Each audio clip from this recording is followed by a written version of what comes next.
બનાસનીબેન જ્ઞાનીબેનની કુંભાસણ ગામે રાત્રિ સભા।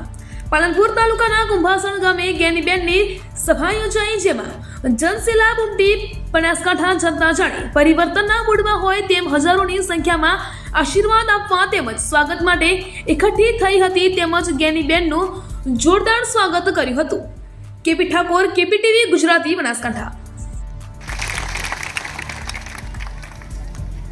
આજે તમારો બધાનો ઉત્સાહ અને ઉમંગ જોતા મને એમ લાગે છે કે 7મી તારીખે મારે વોટ માટે અપીલ નહીં કરવી પડે, તમે પોતે જ નક્કી કરી લીધું છે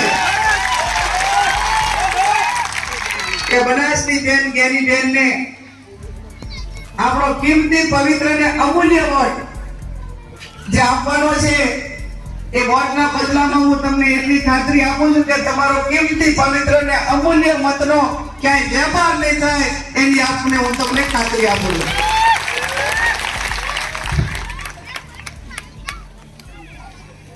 ખેતીના પાણીની મોટી સમસ્યા છે।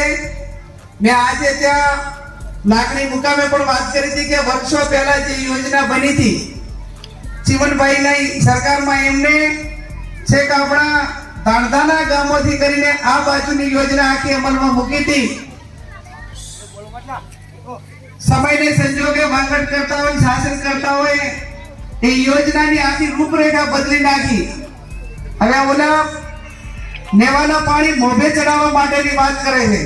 હવે આ બાજુ વાવ તાલુકો હોય કે સોયગામ હોય એનું પાણી પાલનપુર ના આવે, પણ પાલનપુરનું પાણી વાવ, સોયગામ કે ભાભર જાત, પણ એમને જે તે વખતે યોજનાકીય ભૂલો કરી અથવા તો એમની ઈચ્છા શક્તિ ના હોવાને